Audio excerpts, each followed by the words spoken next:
We already told everyone you uninvited us, my mother said, her voice perfectly steady.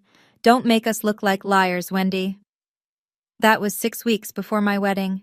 6 weeks before 200 guests would sit in white folding chairs on the lawn of a farmhouse I'd paid for with double shifts and a sold car. 6 weeks before my husband stood up at our reception, asked for the projector, and played something that turned my mother's face the color of ash. I didn't plan a confrontation. I planned a wedding. But sometimes the truth picks its own schedule. What Derek showed on that screen, I still can't believe my parents thought no one would ever find out. Before I go on, please take a moment to like and subscribe, but only if you genuinely connect with this story. Drop where you're watching from and your local time in the comments. I love reading those. I'm Wendy. I'm 29. I'm a nurse in a small town in Georgia.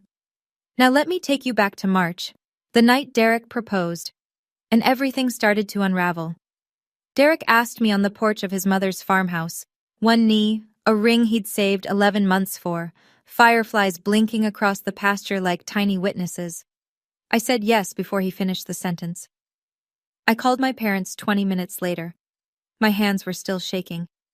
My mother picked up on the second ring. I told her. She said congratulations, flat, like reading a receipt, then asked the date. September 14th, I said. It's the only Saturday the venue has left. Silence. Long enough for me to hear the kitchen faucet running in the background. That's Courtney's Bali launch week, you know that. I did know. My younger sister had been posting countdowns on Instagram for 2 months. A luxury wellness retreat, 500,000 followers watching. Brand deal, content calendar, the whole production. Mom, the venue won't hold the date. The deposit's already down. Your sister has 500,000 people waiting for that trip. She paused. You have, what, maybe 200 guests?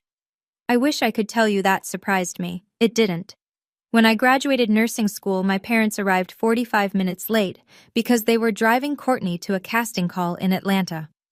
When I made honor roll in 10th grade, I taped the certificate on the fridge next to Courtney's pageant photos. It was gone by morning. I always told myself it wasn't personal. Courtney was the bright one, the visible one. I was the reliable one. Reliable doesn't need applause. I'll talk to your father, my mother said. But Wendy, be realistic. She hung up. I sat on that porch with a ring on my finger and a knot in my stomach, and I thought, maybe this time, just this once, they'll choose me. They didn't. My father called that evening. 8:17 p.m. I remember because I was standing at the stove making pasta, and the timer on my phone read 8:17 when his name flashed across the screen. Derek was at the kitchen table. I put the call on speaker. Looking back, I'm glad I did. A witness matters. I'm going to say this once, my father said. His voice had that low, controlled register he uses when he believes the conversation is already over. Move the date, or your mother and I won't be there. Dad, the deposit is non-refundable. Then you'll lose it. That's what happens when you don't think about your family. I looked at Derek. He reached across the table and took my hand. He didn't squeeze it. He just held it. Steady, the way you hold something you're not going to let go of. I'm not moving it, Dad. 3 seconds of nothing. Then the line went dead. I stood there holding the phone, steam rising from the pot behind me. Derek said, "You okay?" And I said, "Yeah," which was a lie. But it was the kind of lie that gets you through the next 10 minutes so you can eat dinner and pretend the floor isn't tilting. My father has run our family the way he runs his hardware store. Inventory in, inventory out. No backtalk from the shelves. You do what Harold Foster says, or Harold Foster stops talking to you. I'd watched him freeze out his own brother for 2 Thanksgivings over a property line dispute. I knew exactly what won't be there meant. It wasn't a threat. It was a policy. I just didn't know yet how far that policy would reach. 10 days later, the caterer called. Hi, this is Brenda from Magnolia Table. I'm calling because Diane Foster contacted us to cancel the deposit on her card. We need a new payment method within 10 days or we release your date. I was in the break room at the hospital, still in scrubs, coffee going cold in my hand. She canceled it? Yes, ma'am, this morning. I called the florist next. Same story. Diane had phoned in, polite as Sunday morning, and pulled both deposits. The photographer was still intact. That one was on my card. Everything else was gone. $14,000. Vanished with 2 phone calls. That night, I sat on our kitchen floor with a legal pad and a calculator. Savings account, $6,200. Wedding in 14 weeks. Deficit, roughly $8,000. Derek sat down beside me, back against the cabinet, shoulder touching mine. We sell the Civic, I said. He didn't argue. We listed my 2011 Honda the next morning, got $4,800 from a kid at the community college. I picked up 3 extra night shifts a week on top of my regular rotation. 12-hour shifts, then home to address invitations at the kitchen table until my handwriting went crooked. Derek watched me lick an envelope at 2 a.m. and said, "Let me run your credit report. We need it for the house loan anyway." I said sure, barely listening. I was calculating how many overtime hours it would take to cover the new caterer who charged by the head instead of the platter. He opened his laptop. I sealed another envelope. When I looked up 20 minutes later, Derek was staring at the screen and he hadn't moved. Not even his fingers, just frozen. "What?" I said. He didn't answer right away. Before Derek could explain what he'd found, my phone started buzzing. Not calls, texts, one after another, lighting up the screen like a slot machine nobody asked to play.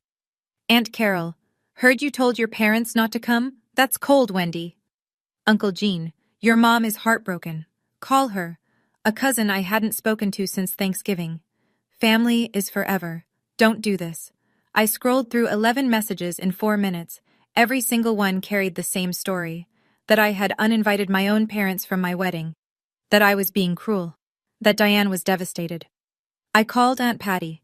She's my mother's younger sister, the only person in our family who ever looked me in the eye and said, "I see what they're doing." She picked up on the first ring. "They told everyone it was you," Patty said. No preamble. "Harold called Jean yesterday. Diane posted in the family group chat. Not directly, you know how she does it. Just a sad emoji and, 'Please pray for our family.' Classic." "What exactly did they say?" "That you banned them. And that Derek is," her words, "isolating you from the people who love you." I sat down hard on the edge of the bed. 40-plus relatives now believed I was an ungrateful daughter being controlled by her fiancé. My father had weaponized Christmas dinners and birthday cards. My mother had weaponized sympathy. "Patty, none of that is true.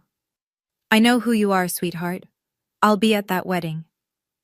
I hung up and stared at the ceiling. The damage was already spreading, root deep, through every branch of the family tree, and I didn't know yet that my mother was about to take it one step further, to someone I actually cared about impressing. 2 days later, Derek came home from his mother's house looking like someone had rearranged the furniture inside his chest. "My mom got a phone call," he said. He sat across from me at the table, hands flat, the way he does when he's choosing words carefully. "A woman named Diane called her, told her you have emotional instability, said she should, quote, keep an eye on you." The room tilted. Not dramatically, just a slow, quiet tilt, like a picture frame sliding off a nail. My mother had called Ruth Calloway, my future mother-in-law, a woman I'd only known 8 months, a woman whose respect I was still earning. And Diane had called her to plant a seed that I was broken. Canceling the deposits, I could handle. Turning the relatives against me, I could stomach. But calling Derek's mother to sabotage the only new family I was building, that was different. That wasn't punishment. That was demolition. "What did your mom say?" I asked. She said, "I've spent 30 years in a courtroom. I know what manipulation sounds like." Ruth Calloway had worked as a clerk at the county courthouse until she retired. She'd sat through custody battles, fraud hearings, protection orders. She didn't rattle. "She recorded the call," Derek said. "Georgia's a one-party consent state. She said if we ever need it, it's ours." I sat with that for a long time. Then I said the truest thing I'd said in weeks. "I'm not fighting them, Derek. I'm just done explaining myself." From that point forward, all communication with my parents went through text, written record only. I didn't block them. I didn't yell. I simply stopped performing the role of the grateful daughter, and I didn't invite them back. Courtney FaceTimed me on a Tuesday night. She was in her studio apartment, ring light glowing behind her, lashes on, content ready even at 9 p.m. Her whole life was a set, and she never stepped off it. When? Just move it. It's one day. It's my wedding. And it's my career. Since when does your career outrank my marriage? She tilted her head the way she does when she thinks she's being patient with someone slower. Since it pays for Mom and Dad's new roof. That stopped me. I didn't know Courtney was funding anything for our parents. Or, more accurately, I didn't know our parents were telling Courtney she was funding them. What roof? Dad said the estimate was $12,000. I covered half, brand money. She shrugged like it was nothing, like writing a $6,000 check to your parents at 25 was just the price of being the favorite. Courtney, listen to me. I'm not moving the date. Then you're going to lose them. I already lost them. A long time ago. She blinked. For half a second something cracked behind the ring light. A flicker of recognition, maybe guilt. Then it sealed shut. Just do what they want when. It's easier. Easier for who? She ended the call. I stood in the kitchen holding my phone and something Courtney said kept circling, since it pays for Mom and Dad's new roof. Courtney thought she was the family benefactor. She had no idea, or maybe she did, that my parents had other funding sources with my name on them. When Derek finished pulling my full credit report the next morning, we found out exactly where the roof money really came from. Before I could process what Derek found, my father went nuclear. Harold Foster sent a message to the family group chat. 32 people, 3 generations, from Aunt Patty to my 17-year-old cousin in Jacksonville. Diane and I will not attend Wendy's wedding. She has made it clear that our family traditions don't matter to her. We hope she'll come around. Please respect our decision and give us privacy during this painful time. Painful time. Like he was the one selling his car and picking up night shifts. The responses piled up. Not for me, for them. So sorry, Harold. Praying for you both. She'll regret this one day. An aunt I hadn't seen since 2019 sent me a private message. Shame on you, Wendy. An uncle wrote, your parents gave you everything. Everything. They gave Courtney everything. They gave me a social security number to borrow against, but I didn't know that part yet. Not fully. I turned off my phone. I was sitting in my car in the hospital parking lot. My shift started in 20 minutes. The sky was that deep Georgia purple it gets right before it goes black. Derek texted on the old phone, the one I kept for emergencies. Come home. We need to talk about what I found. I didn't go home. I went into my shift, because rent doesn't care about family drama, and the ER doesn't pause for heartbreak. I coded 3 patients that night, held a woman's hand while we waited for her husband to arrive, changed my gloves 19 times. 12 hours later, I walked through our front door. Derek was sitting at the kitchen table with a manila folder, a legal pad, and a look I'd never seen on his face before, something between fury and math. Derek pushed the folder across the table. 3 credit cards, he said. All in your name. Capital One. Discover. City. I opened the folder. 3 account summaries. My name, my social security number, my parents' home address, the one I'd moved out of 7 years ago. Total outstanding balance, $47,300. I turned the pages slowly. Each statement was a map of someone else's life. A round-trip flight to Tulum, a 5-night stay at a resort in the Maldives, a $1,400 camera lens from B&H Photo, $3,000 at Nordstrom in a single afternoon. Every transaction matched. Tulum. Courtney posted poolside photos in March.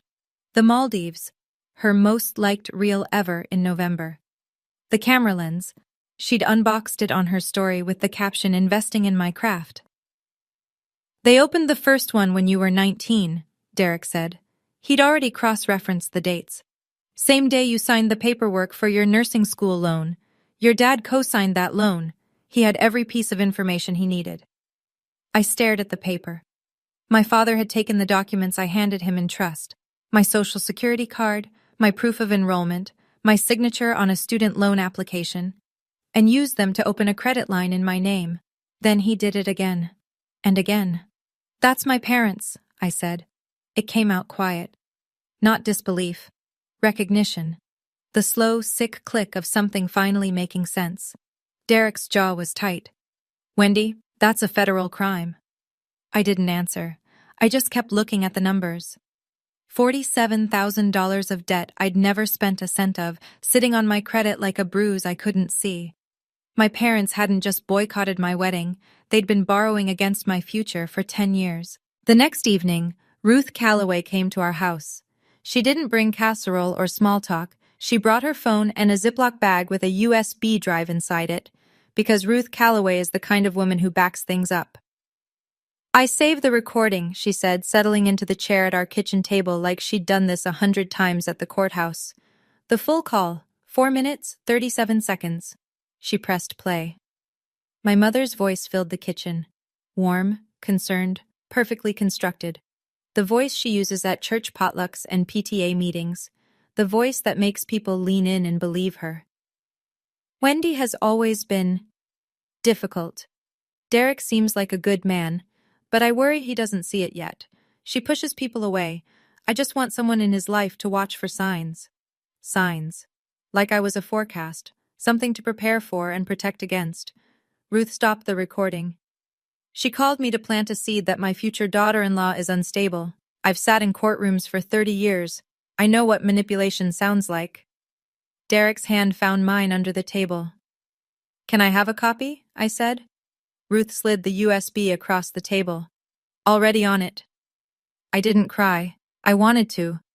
Not from sadness, but from the particular kind of exhaustion that comes when someone you love confirms they never loved you the same way back. I had the credit report. I had the recording. I didn't know what I'd do with them yet, but I knew I wasn't throwing them away. You're not difficult, Wendy, Ruth said on her way out, one hand on the doorframe. You're inconvenient to people who need you to be small. I've never forgotten that sentence. I threw myself into the wedding like it was a 12-hour trauma shift. Head down, hands moving, no time for feelings. Derek and I made centerpieces from mason jars and wildflowers from the roadside stand on Route 15. $3 a bunch. We wrapped the jars in twine at the kitchen table every night after my shifts, assembly line style, while a true crime podcast played in the background because neither of us could handle silence. Ruth altered her own wedding dress for me. Ivory lace, tea-length, a little yellowed at the hem. She sat at her sewing machine for 4 evenings straight. When I tried it on and it fit, almost perfectly, just slightly loose at the waist, she pinned it and said, "You'll grow into it. Every good marriage adds a few pounds." Patty called a friend who ran a flower shop 2 towns over. Wholesale rate, half price. We moved the reception from the canceled restaurant to the Calloway family farm, the same pasture where Derek proposed. String lights from the barn supply store, rented tables, a borrowed sound system from Derek's college roommate. The RSVPs came in steady, 200 guests, most from Derek's side, his co-workers, our friends. My side of the aisle, Patty. A handful of nursing school classmates. That was it. My father called one last time, 13 days before the wedding. "Last chance, Wendy. Move the date and we'll forget this happened." "There's nothing to forget, Dad. I'll save you a seat in case you change your mind." He hung up. Patty texted me that night. "Your mom asked me not to come. I told her I'm an adult." I set the phone down, picked up a mason jar, and started wrapping twine. 14 jars to go, 13 days. I could do the math. I kept asking myself, why were my parents willing to miss their own daughter's wedding over a Bali trip? Was it really just about Courtney, or was there something else they were protecting, something that would fall apart if I stopped playing my role? Now I know the answer, but back then, I was still guessing. Have you ever had to choose between keeping the peace in your family and standing up for what's right? Tell me in the comments. September 14th, 71 degrees. Not a cloud. I woke up at 5:30 because my body doesn't know how to sleep past a shift alarm.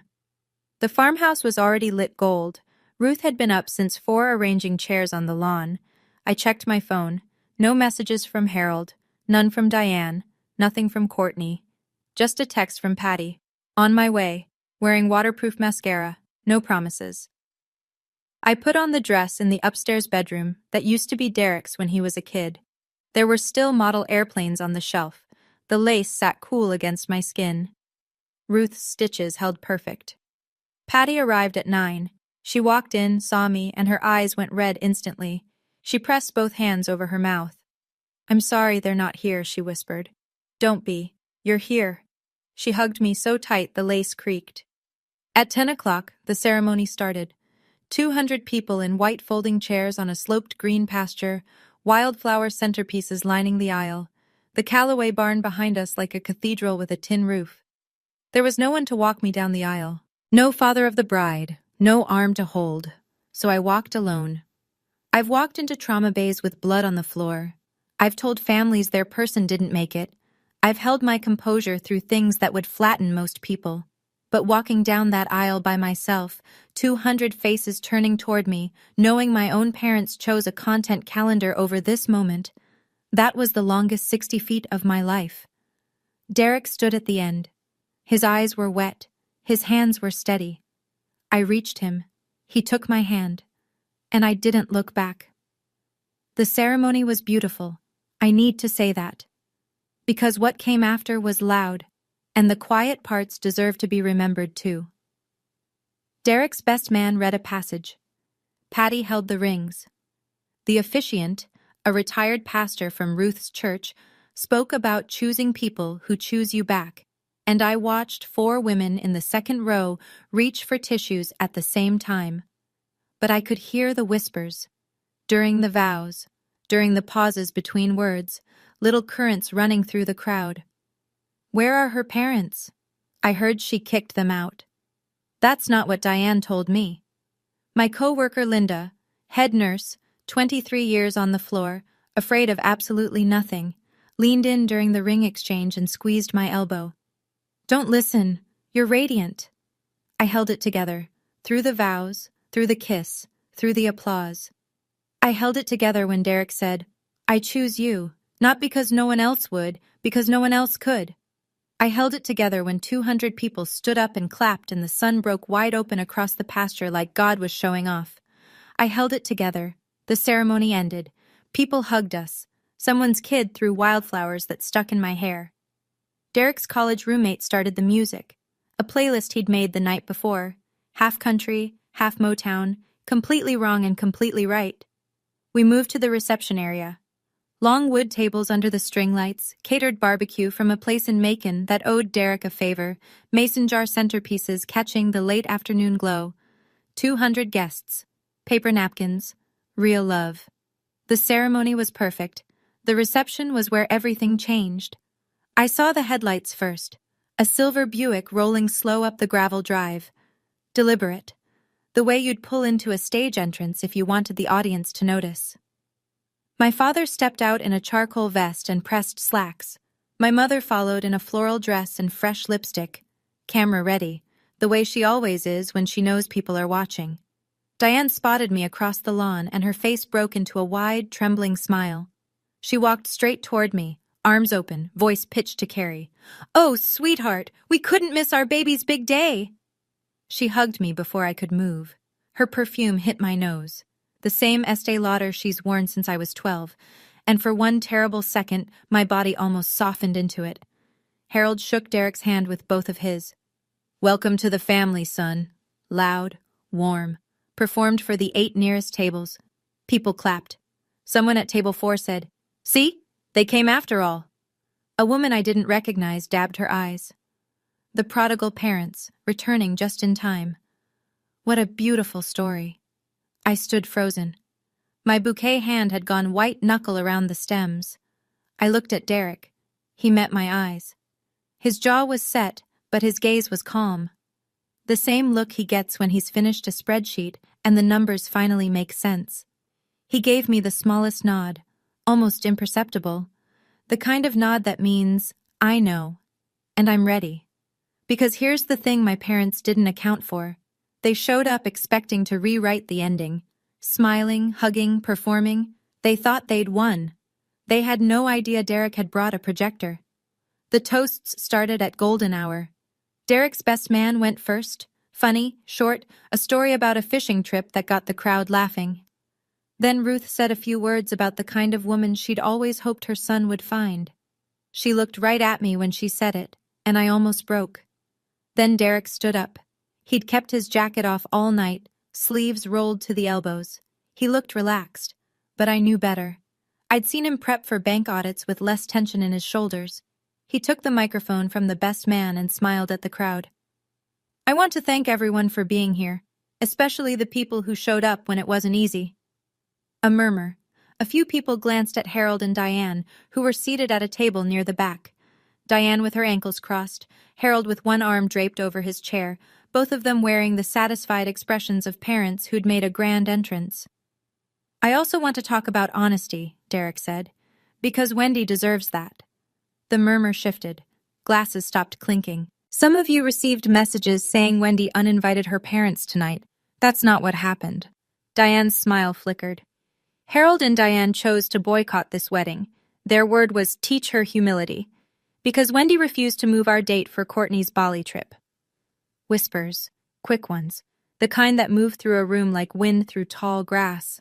Harold pushed his chair back and stood. That's enough, son. Derek didn't flinch.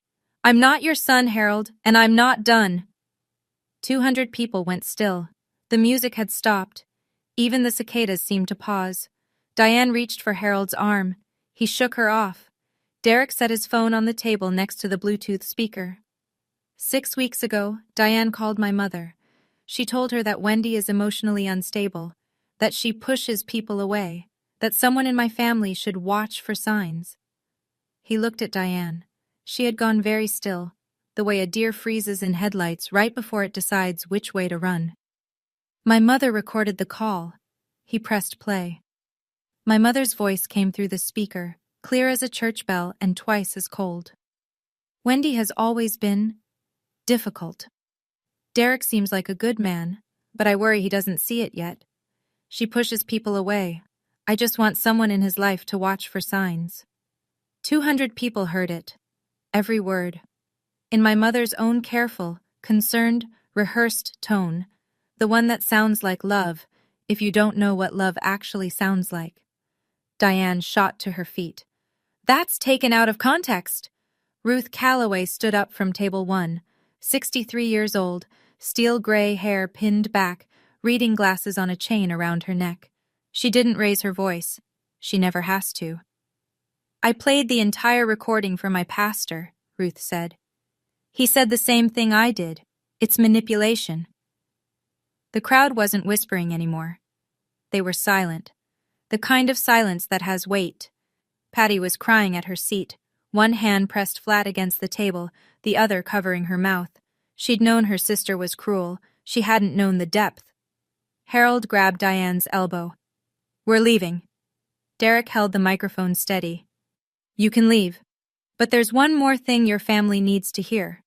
Harold stopped walking. Derek's college roommate, the one who'd set up the sound system, pulled the white sheet tight between two barn posts. The borrowed projector hummed to life. Numbers filled the screen. 3 credit card accounts. My name at the top of each one. Below it, transaction after transaction, highlighted in yellow. Derek spoke without looking at his notes. He didn't need them. He'd memorized every line. 3 credit cards. Opened in Wendy's name without her knowledge or consent. Total balance, $47,300. Gasps. Real ones, the kind you feel in your ribcage. None of this debt is hers. Every transaction matches Courtney Foster's social media posts. He pointed to the screen. Resort in Tulum, March, business class to the Maldives, November, camera equipment, Nordstrom. All charged to accounts Wendy never opened. Uncle Gene stood up halfway, then sat back down. Aunt Carol put a hand over her mouth. The woman who'd dabbed her eyes when Harold arrived now looked like she'd swallowed something sharp. Harold's voice cut through the silence. That's family business. Derek turned to face him directly. It's federal fraud. Diane was crying now, not the delicate, sympathetic kind she'd used on the phone with Ruth. This was different, mascara-streaked, involuntary.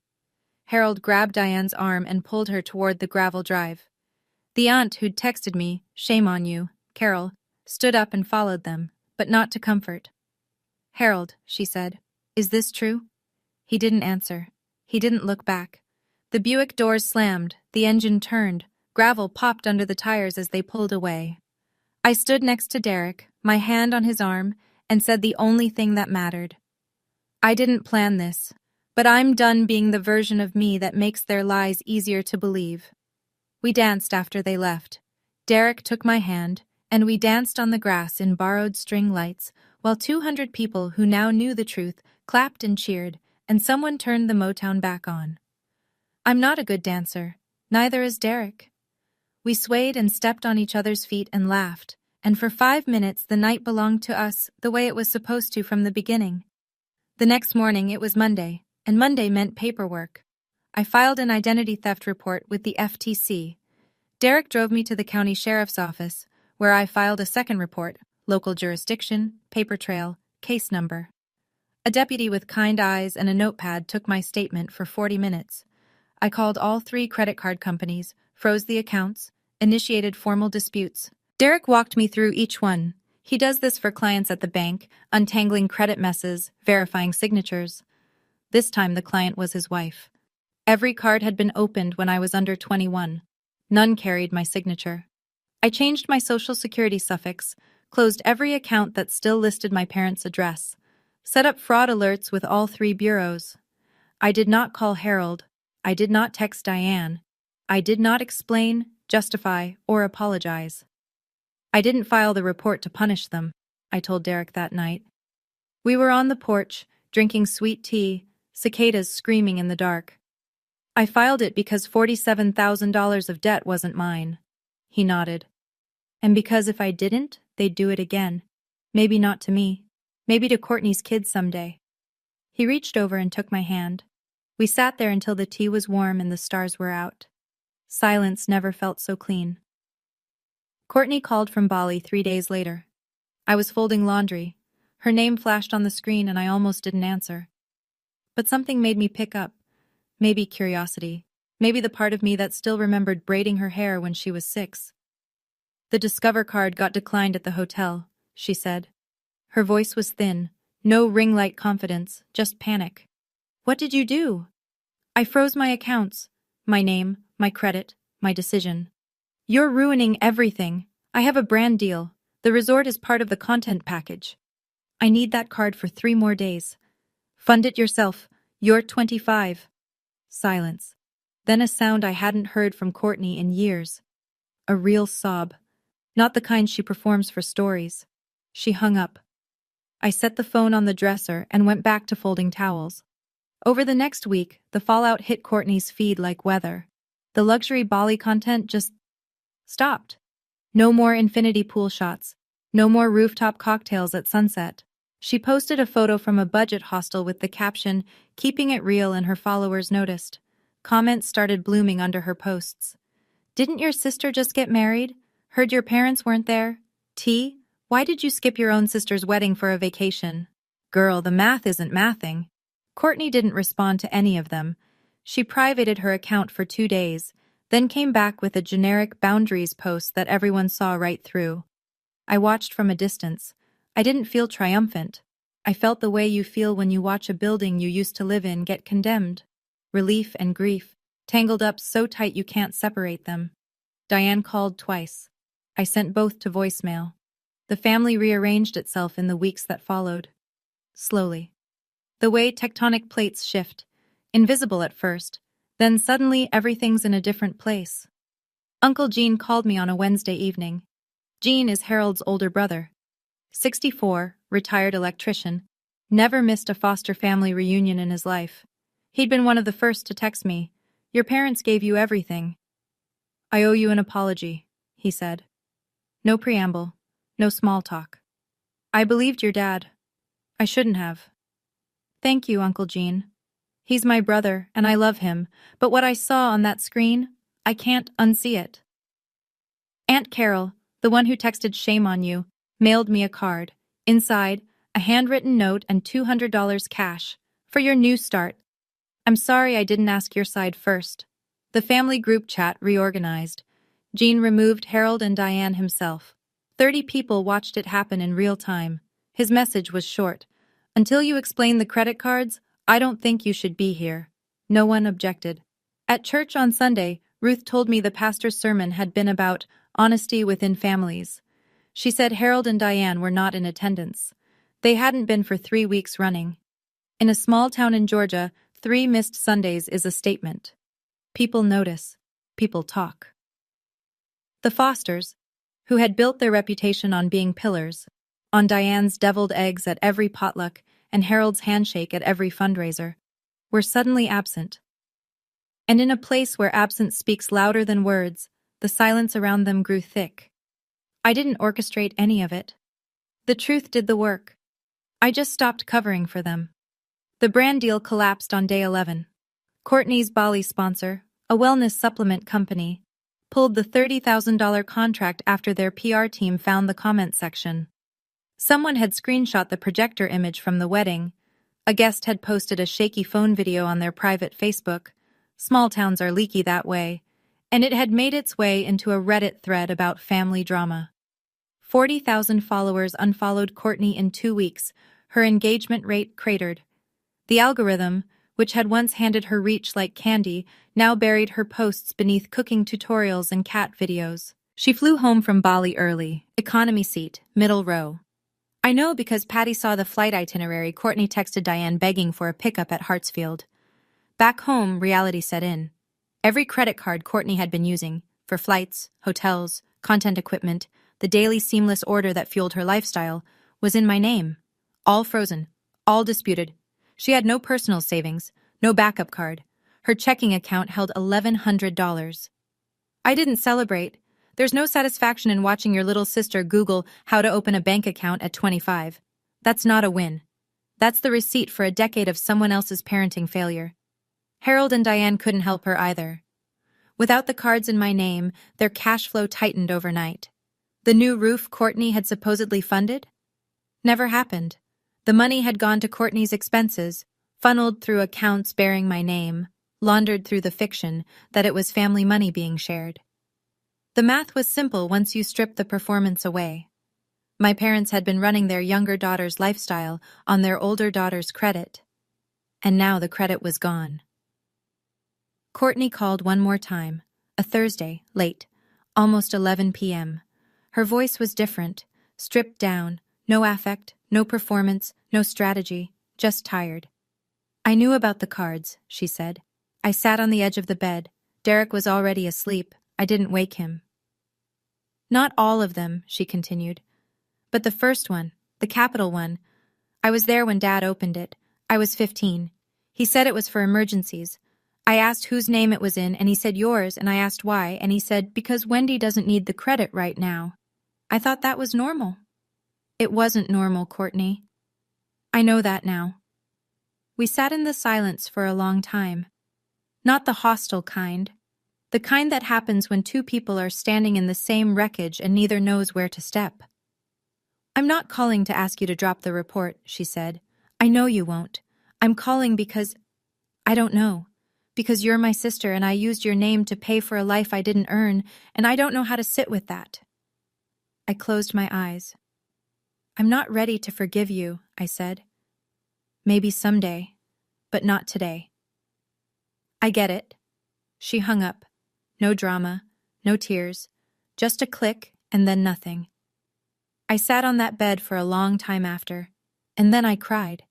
Not for the money, not for the wedding drama or the group chat or the credit report on the projector screen. I cried because I lost my sister a long time ago, maybe before she was even old enough to know she was being used. And this phone call was the first honest thing she'd said to me in years. Loss doesn't always arrive all at once.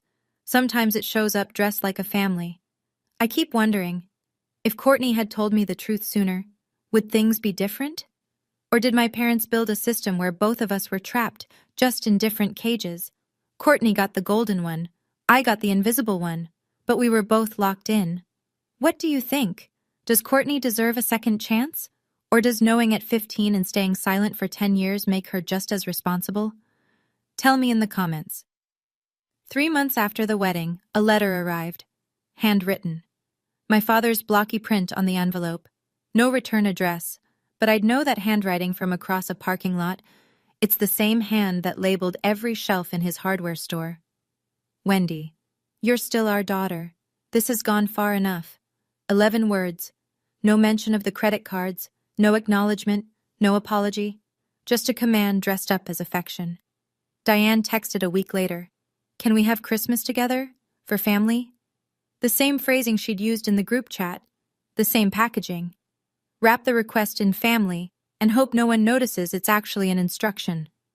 I sat at the kitchen table, the same one where Derek had spread the credit report, the same one where Ruth had played the recording, and I wrote back, one letter, on paper, because some things should be permanent. Dear Mom and Dad, I will always be your daughter. But I will not be in a relationship where my name is used without my permission. My reputation is damaged behind my back, and my boundaries are treated as disobedience. When you're ready to acknowledge what happened, not explain it, not justify it, acknowledge it. I'll be here. Wendy.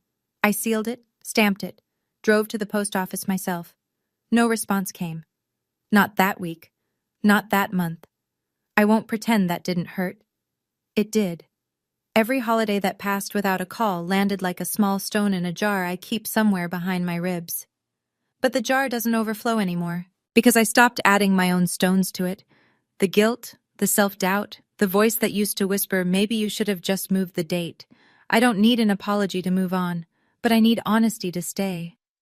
6 months after the wedding, we closed on a house. Small, 2-bedroom, 1-bath, a front porch with a railing that needs paint. It sits on a half-acre lot at the edge of town where the streetlights end and the fireflies begin. My credit report came back clean. Every fraudulent account disputed, investigated, and removed. Derek walked me through the final letter from Equifax like it was a diploma, which, in a way, it was.